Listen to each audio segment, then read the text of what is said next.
Hey guys, welcome to my YouTube channel. आप सभी का हार्दिक स्वागत है इस सेशन में। आज हम पढ़ रहे हैं प्रॉफिट एंड लॉस पार्ट 1। ठीक है, आज हम इसको बेसिक से पढ़ेंगे। उम्मीद है आप सभी लोग थोड़ा सपोर्ट करेंगे, फोकस रखेंगे ताकि अच्छे से समझ पाए। चलिए फिर शुरू करते हैं। शुरू करने से पहले आप सभी को बता दूं, अगर जिन लोगों ने अभी तक हमारे चैनल को सब्सक्राइब नहीं किया है वो एक बार चैनल को सब्सक्राइब जरूर कर लीजिएगा और साथ में बेल आइकन जरूर दबा लीजिएगा ताकि आने वाली वीडियोस की नोटिफिकेशन आपको मिलती रहे। ठीक है, चलिए फिर शुरू करते हैं। और जिन लोगों ने अभी तक टेलीग्राम चैनल ज्वाइन नहीं किया है वो एक बार टेलीग्राम ग्रुप को जरूर ज्वाइन कर लीजिएगा ताकि आपको वहाँ पीडीएफ्स मिल जाएंगी और उसकी लिंक आपको डिस्क्रिप्शन में मिल जाएंगी। आप वहाँ क्लिक करके ग्रुप में ज्वाइन हो जाइएगा। ठीक है, वहाँ आपको पीडीएफ्स मिल जाएंगी और बाकी कंटेंट भी आपको मिल जाएगा प्रैक्टिस सेट के लिए। चलो फिर शुरू करते हैं। Profit and loss.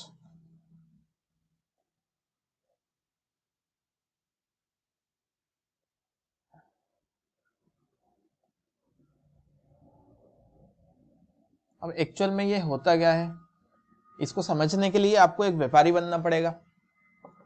ठीक है, प्रॉफिट क्या होता है, लॉस क्या होता है, इसके समझने के लिए आपको पहले एक व्यापारी बनना पड़ेगा। उससे पहले मैं आपको कुछ बेसिक चीजें बता देता हूँ, फिर आगे बढ़ते हैं। देखो जरा, एक होता है कॉस्ट प्राइस।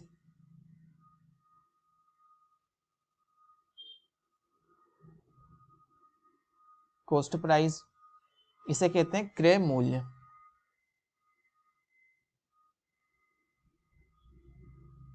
एक होता है सेलिंग प्राइस।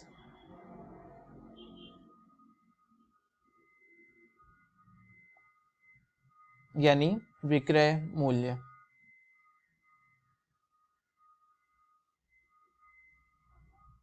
ठीक है, एक होता है मार्केट या फिर मार्केट प्राइस या फिर आप कह सकते हैं मार्कअप प्राइस। दोनों में से कुछ भी कह सकते हैं, मार्कअप प्राइस। ठीक है, यानी अंकित मूल्य।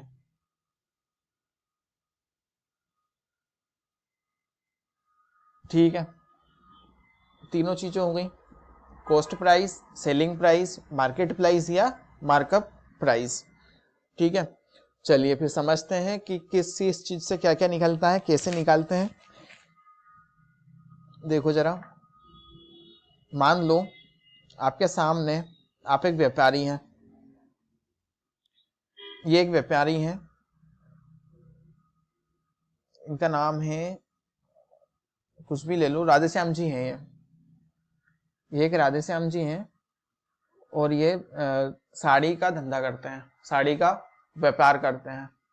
ठीक है, राधेश्याम जी नई दिल्ली गए। ठीक है, और यहाँ से ये 300 रुपये पर साड़ी के हिसाब से साड़ी खरीद कर लेके आए। ठीक है, और इसको लाने में इनको 50 रुपये पर साड़ी पर ट्रांसपोर्ट चार्ज भी देना पड़ा। ठीक है, अब पर साड़ी इनको 50 रुपये ट्रांसपोर्ट चार्ज भी देना पड़ा। ये जो लेके आए तो इनकी कॉस्ट प्राइस क्या हो गई, 350। ठीक है, मतलब इनका सीपी कितना हो गया, 350। कॉस्ट प्राइस हो गई इनकी 350। अब ये लेकर आ गए, इनने इसकी मार्कअप कर दी 700 रुपये से, 350 रुपये बढ़ा दिए। ठीक है, इनने इसकी मार्कअप प्राइस को बढ़ाकर 350 से, कॉस्ट प्राइस से बढ़ाकर इन्होंने इसको 700 रुपये कर दिया। इसकी मार्कअप प्राइस इसको 700 रुपये कर दिया। ठीक है,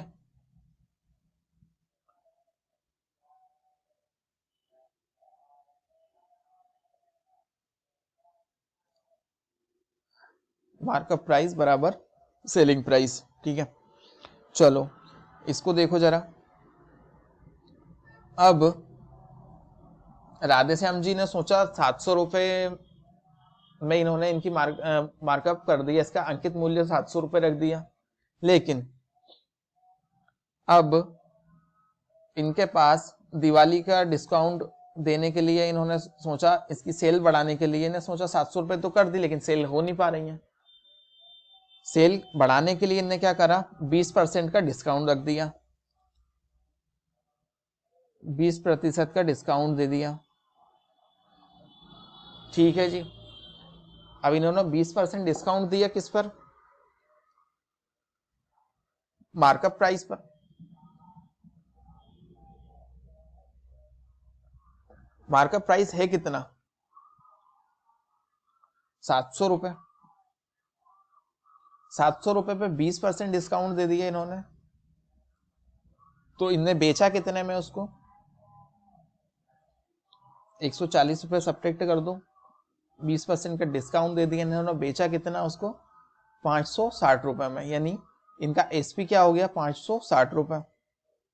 सेलिंग प्राइस कितनी हो गई, 560 रुपये। अब देखो कॉस्ट प्राइस इनकी कितनी थी, कॉस्ट प्राइस थी इनकी 350 रुपये,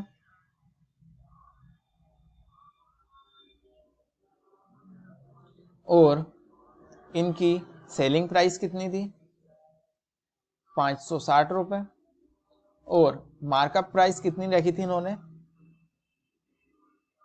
700 रुपये।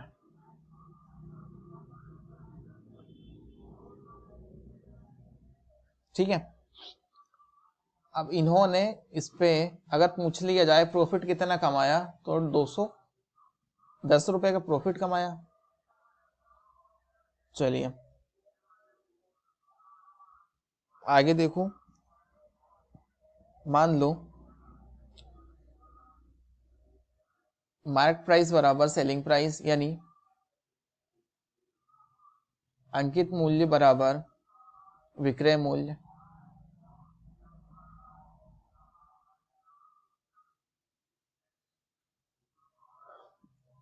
एक इन्होंने नॉर्मल डे में सेल करी, मान लो इन्होंने कुछ भी डिस्काउंट नहीं दिया, तो जो इनका नॉर्मल डे में इन्होंने सेल करी, मान लो इन्होंने नॉर्मल डे में सेल करी एक, तो इनका मार्क प्राइस भी वही सेम रहेगा 700 रुपये ही, और सेलिंग प्राइस भी सेम ही रहेगा 700 रुपये ही, सेलिंग प्राइस सेम रहेगा अगर इन्होंने कोई डिस्काउंट नहीं दिया है तो।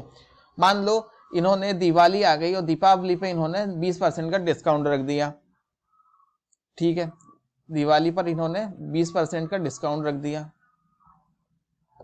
आप गए तो आप जो डिस्काउंट निकालेंगे वो कहाँ कैलकुलेट करेंगे, आप करेंगे मार्कअप प्राइस पर ही।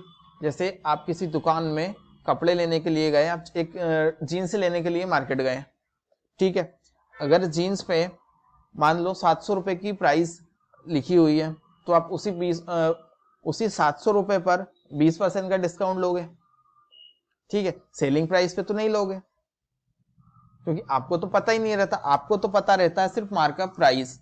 जो दुकानदार रहता है वो उस पर जो मार्कअप करता है उसी का पता रहता है ना, आपको कॉस्ट प्राइस का पता रहता है, कॉस्ट प्राइस का तुम्हें पता नहीं है, मार्कअप प्राइस पर ही डिस्काउंट लेते हैं ना। चलो अब इन्होंने 20% का डिस्काउंट दे दिया, यानी जो इसका मार्क प्राइस था 700 रुपये, इस पर 20% का डिस्काउंट दे दिया इन्होंने, तो 700 से 140 रुपये कम कर दिया, यानी सेलिंग प्राइस इनकी 560 रुपये हो गई।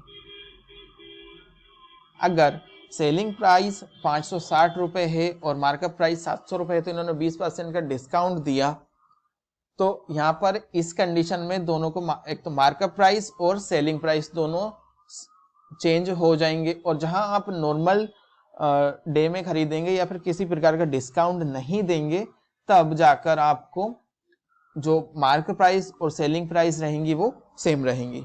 ठीक है, एक और देखो, मार्कअप करना। मार्कअप करना या चिन्हित करना।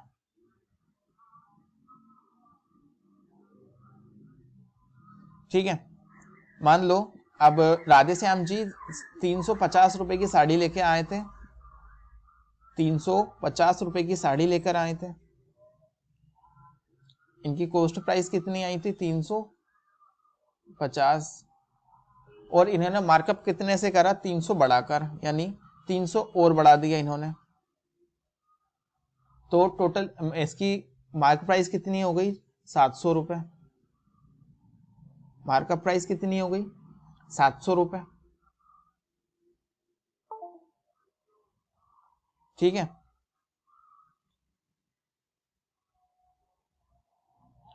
तो इसे मार्कअप करना कहते हैं। जैसे 700 कॉस्ट प्राइस 350 रुपए, 350 रुपए से मार्कअप कर दिया तो टोटल उसकी मार्कअप प्राइस रहेगी वो हो जाएगी 700 रुपए।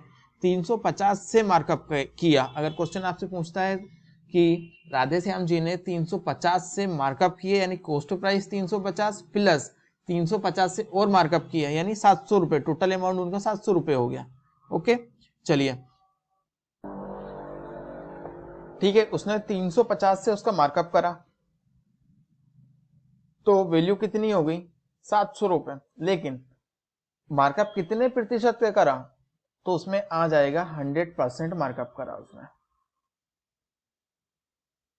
ठीक है, चलिए आगे देखो।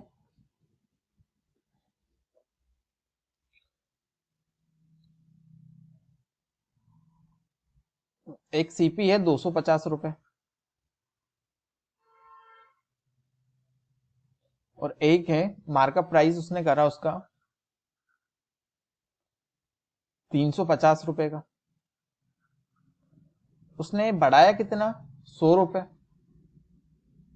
100 रुपए बढ़ाकर उसने मार्कअप करा।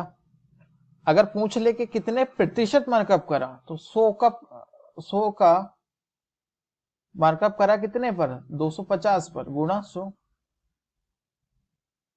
यानी 40% का मार्कअप करा। ठीक है, ये चीजें थोड़ा सा कैलकुलेट करके चलिएगा, आपको आगे समस्या नहीं होगी। तो इसने करा कितना मार्कअप प्राइस? मार्कअप कितने का करा परसेंट में? 40%। और कितने रुपए से करा?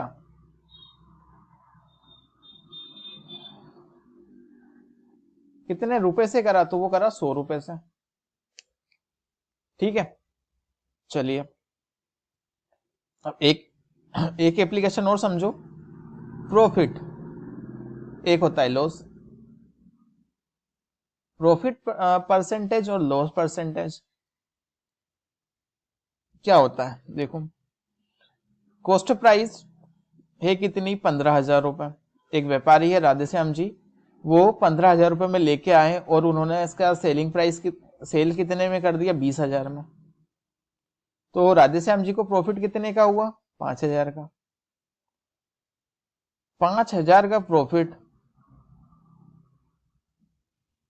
अगर आपसे पूछ ले इसका परसेंटेज कितना परसेंटेज हुआ, कितने परसेंटेज का प्रॉफिट हुआ, कैसे कैलकुलेट करेंगे? गुणा 100। ठीक है, इस तरीके से आप यहां कैलकुलेट कर लेंगे। हमेशा लॉस परसेंटेज या फिर प्रॉफिट परसेंटेज किसकी रेस्पेक्ट में कैलकुलेट होता है? सीपी की रेस्पेक्ट में कैलकुलेट होता है, याद रखिएगा हमेशा। ठीक है,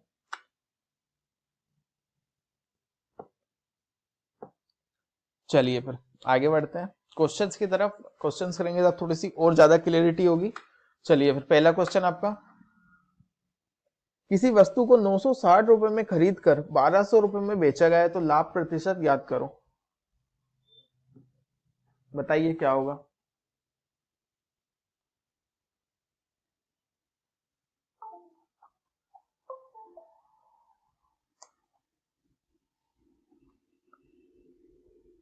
लाभ और हानि हमेशा जो कॉस्ट प्राइस रहेगी उसी बेस पर कैलकुलेट होगी, उसी के रेस्पेक्ट में कैलकुलेट होगी। ठीक है,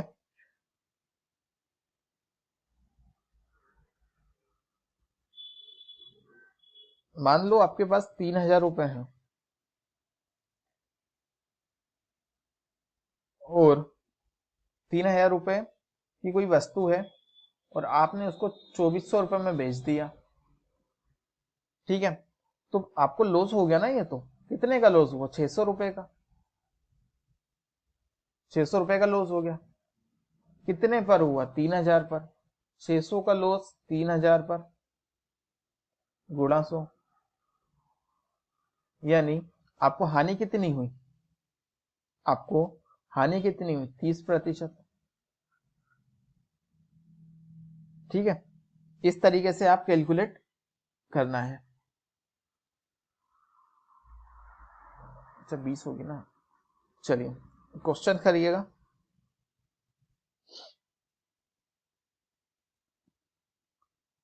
अब यहाँ पर कॉस्ट प्राइस दी हुई है हमें, सेलिंग प्राइस दी हुई है हमें, तो हमें बताना है प्रॉफिट कितने का होगा। बता दीजिए। कॉस्ट प्राइस है उसकी 960 रुपए और सेलिंग प्राइस है 1,200 रुपए। 960 की वस्तु को 1,200 रुपए में बेचा। 960 की वस्तु को 1,200 रुपए में बेचा। लाभ कितना कमाया? 240 रुपए का। 240 रुपए का लाभ कितने पर? 960 पर गुणा 100।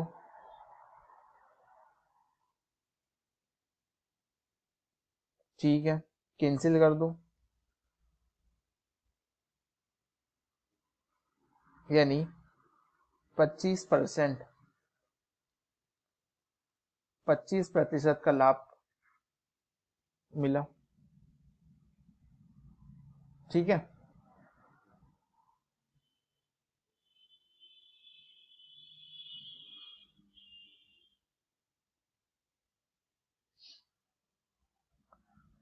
कुछ नहीं करना। कॉस्ट प्राइस हमें दी हुई है 960 रुपए।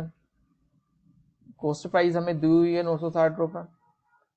सेलिंग प्राइस हमें दी हुई है।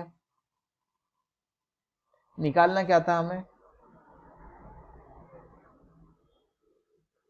लाभ प्रतिशत, कितना लाभ हुआ, तो उसका लाभ होगा हमारा 25%। ठीक है, चलिए नेक्स्ट क्वेश्चन देखिएगा। किसी वस्तु को 7,000 रुपए में खरीद कर 6,300 रुपए में बेचा गया तो हानि का प्रतिशत कितना होगा? राधे श्याम जी साड़ी खरीद कर लेके आए 7,000 रुपए की और उन्होंने 6,300 रुपए में बेच दी। राधे श्याम जी साड़ी खरीद के लेके आए और उन्होंने 6,300 रुपए में बेच दी। अब इन्होंने नुकसान कितने का हुआ? इन्होंने हानि कितने की हुई? 700 रुपए की। 700 रुपए के नुकसान में बेची ना इन्होंने, तो 700 रुपए की नुकसान हो गई, इनको हानि हो गई 700 रुपए की। 700 रुपए की हानि हुई, लेकिन हुई कितने पर? 7,000 पर। गुणा 100% निकालने के लिए। ठीक है, तो इनको हानि कितने की हो गई? 10% की।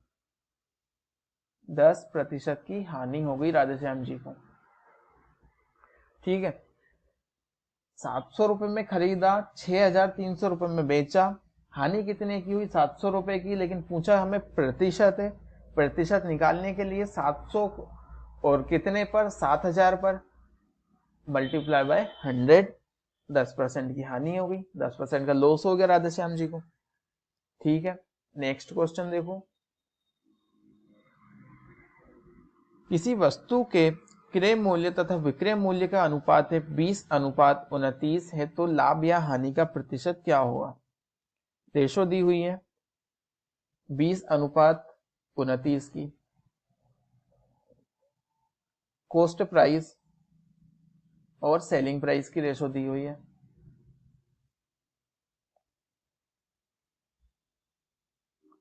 कितनी है? 20:29। ठीक है,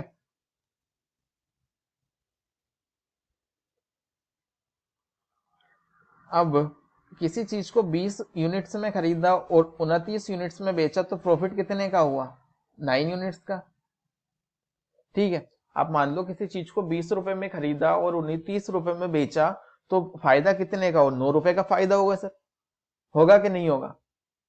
9 रुपए का फायदा होगा, लेकिन 9 रुपए का फायदा होगा कितने पर? कॉस्ट प्राइस हमेशा कॉस्ट प्राइस पर ही कैलकुलेट किया जाता है, प्रॉफिट लॉस हमेशा कॉस्ट प्राइस पर ही कैलकुलेट किया जाता है। आप कहीं पर भी सामान लेने कर जाएंगे, मान लो आप एक शॉप पर गए,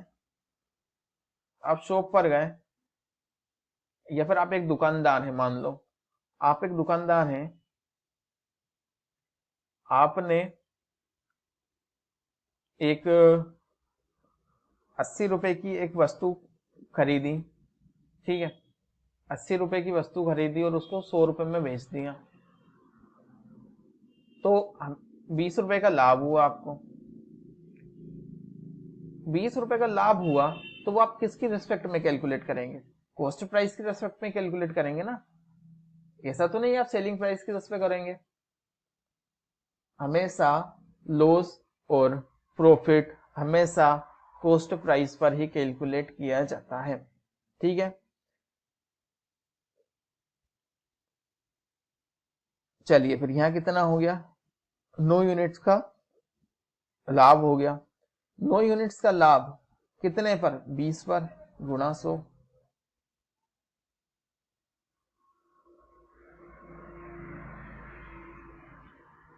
लाभ कितना होगा? 45% का, ठीक है।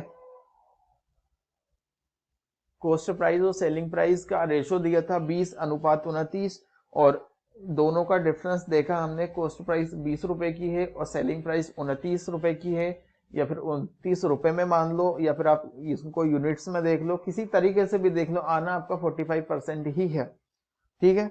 नेक्स्ट क्वेश्चन, किसी वस्तु के क्रय मूल्य और विक्रय मूल्य का अनुपात 35:39 है, तो लाभ या हानि का प्रतिशत कितना होगा?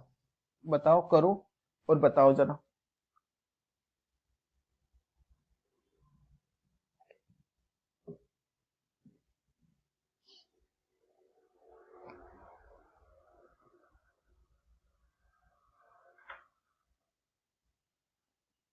कोई वस्तु का अनुपात दिया हुआ 35:39, कॉस्ट प्राइस दी हुई है, रेशो हमें 35, और सेलिंग प्राइस की रेशो दी हुई है 39, ठीक है। और कॉस्ट प्राइस 35 है और सेलिंग प्राइस 39 है, यानी 4 यूनिट्स का लाभ हुआ है। 4 यूनिट्स का लाभ हुआ है कितने पर? 35 पर, गुणा 100,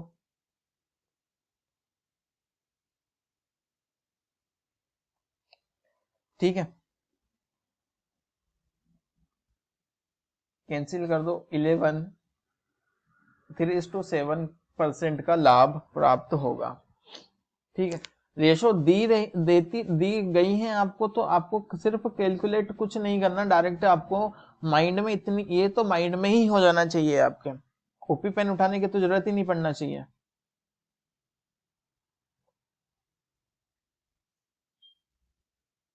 चलिए नेक्स्ट क्वेश्चन देखिएगा, किसी वस्तु का क्रय मूल्य विक्रय मूल्य का 3/7 गुना है, तो लाभ या हानि का प्रतिशत कितना होगा? टाइप 3 का क्वेश्चन है ये, इसी में हम टाइप से चल रहे हैं, है ना।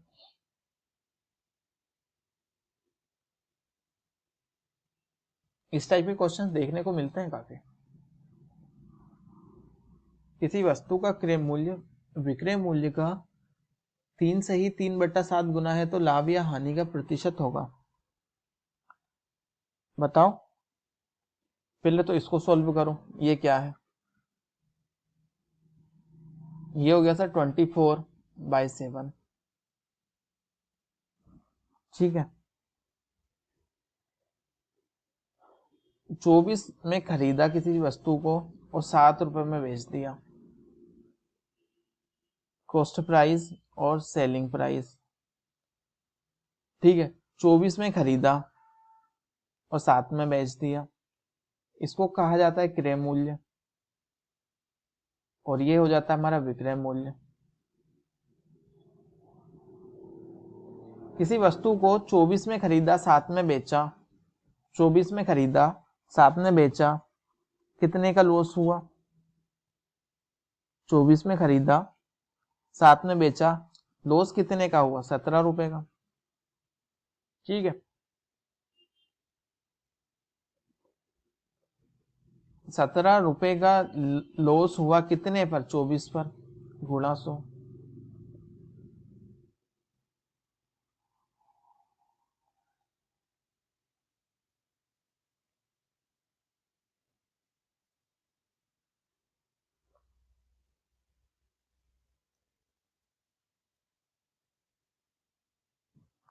ठीक है,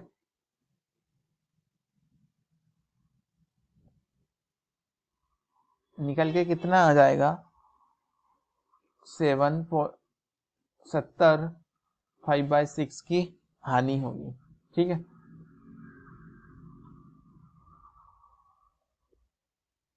इसको सोल्व करिए।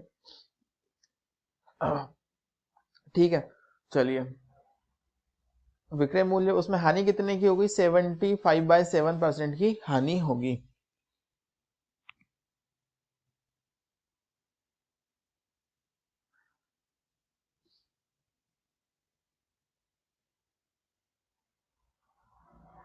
चलिए नेक्स्ट क्वेश्चन। किसी वस्तु का क्रय मूल्य विक्रय मूल्य का 95% है तो लाभ या हानि का प्रतिशत क्या होगा? किसी वस्तु का क्रय मूल्य विक्रय मूल्य का 95% है तो लाभ या हानि का परसेंट क्या होगा? बताओ जरा।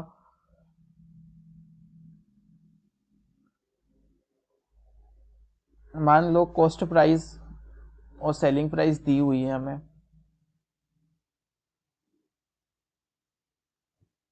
कॉस्ट प्राइस दी हुई है हमें 95%, और विक्रय मूल्य फिर क्या हो जाएगा हमारा? 100%। लाभ कितने का हुआ? 5% का, 5 यूनिट्स का। ठीक है, 5 यूनिट्स का लाभ हुआ है हमें, 95 यूनिट्स, और सेलिंग प्राइस हो गई हमारी 100 यूनिट्स। 5 यूनिट्स का हमें प्रॉफिट हुआ है। 5 यूनिट्स का प्रॉफिट कितने पर? 95 पर, गुणा 100। आंसर हो जाएगा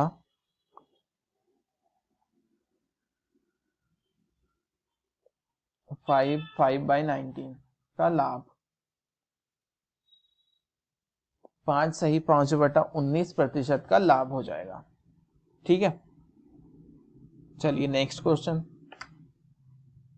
किसी वस्तु का क्रय मूल्य विक्रय मूल्य से 11 सही 1/9 कम है तो लाभ या हानि का प्रतिशत क्या होगा? इसको सोल्व करो। काफी सारे बच्चों को तो यही नहीं पता हुआ कि ये है क्या है। 11 1/9 होता है 1/9। ठीक है,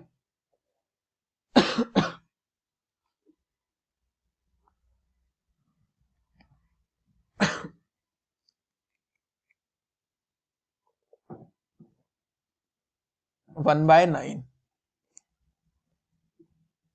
यानी एक कम है तो 9 से एक कम करेंगे तो 8 हो जाएगा, यानी 8 में कोई चीज खरीदी 9 में बेची। 8 से एक चीज कम खरीदी तो 8 में खरीदी 9 में बेची। अगर आपसे यूं पूछ लेता एक ज्यादा है तो 9 से वो 10 में बेची गई। ठीक है, चलो इसको देखो। कॉस्ट प्राइस हमारा है और सेलिंग प्राइस हमारा है। कॉस्ट प्राइस दिया हुआ मैं 8, सेलिंग प्राइस है 9। 1 यूनिट्स का लाभ हुआ है। 1 यूनिट्स का लाभ हुआ है कितने पर? 8 यूनिट्स पर। तो 100 यूनिट पे कितने हो जाएंगे?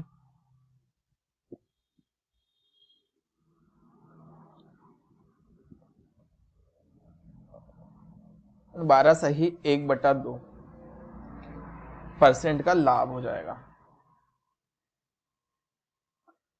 ठीक है, चलिए नेक्स्ट क्वेश्चन। किसी वस्तु का क्रय मूल्य विक्रय मूल्य से 66 सही 2/3 अधिक है तो लाभ या हानि का प्रतिशत क्या होगा? 66 सही 2/3 होता है 2/3।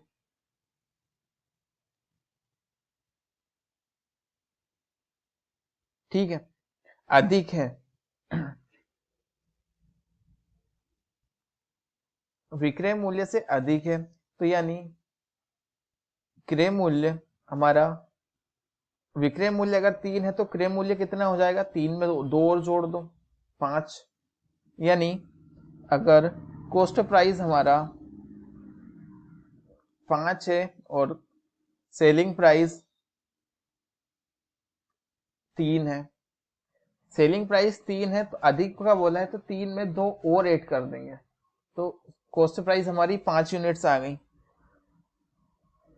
5 में खरीदा 3 में बेचा यानी 2 की हानि, 2 यूनिट्स की हानि। 2 की हानि कितने पर? 5 पर, गुणा 100। कितने की हानि हो जाएगी? 40% की, 40% का लॉस हो जाएगा। ठीक है, चलिए नेक्स्ट क्वेश्चन। किसी वस्तु का 7,200 रुपए में बेचने पर 1,440 रुपए की हानि हो तो हानि का प्रतिशत क्या होगा? मान लो राधेश्याम जी हैं, राधेश्याम जी किसी वस्तु को खरीद के लेके आए पी में, ठीक है, उन्होंने मार्कअप करा कुछ और बेचा कितने में? उन्होंने 7,200 रुपए में, और वो हानि कितने की? उनको 1,440 रुपए की। 7,200 रुपए में बेचा, कितने का डिस्काउंट?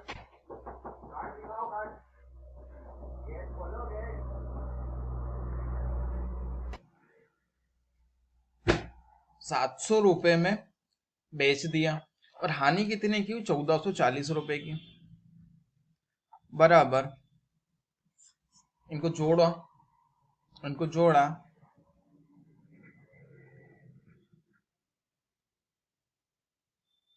8,640 रुपए, यानी ये 8,640 रुपए इसकी सीपी होगी, 8,640 रुपए सीपी होगी, कॉस्ट प्राइस होगी, तभी तो 1,440 रुपए का नुकसान हुआ। ठीक है, 1,440 रुपए का नुकसान हुआ कितने पर? 8,640 रुपए पर। 1,440 का नुकसान कितने पर? 8,640 पर, गुणा 100।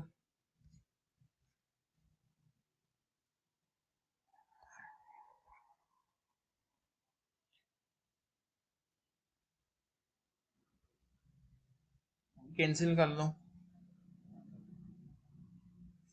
ठीक है, निकल के आया 16 2/3% की हानि होगी। ठीक है, चलिए फिर दोस्तों आज के लिए बस इतना ही, मिलते हैं फिर अगली वीडियोस में। और जो चैनल से आज पहली बार जुड़े हैं वो एक बार चैनल को सब्सक्राइब जरूर कर लीजिएगा, साथ में बेल आइकन जरूर प्रेस कर लीजिएगा। और जो टेलीग्राम ग्रुप से ज्वाइन होना चाहते हैं लिंक नीचे डिस्क्रिप्शन में मिल जाएगी, वहां से ज्वाइन हो जाइए ताकि आपको कंटेंट वहीं से मिलेगा, प्रैक्टिस सेट भी वहीं मिलेंगे आपको। ठीक है, चलिए फिर आज के लिए इतना ही, बस मिलते हैं फिर अगली वीडियो में। Bye bye, take care.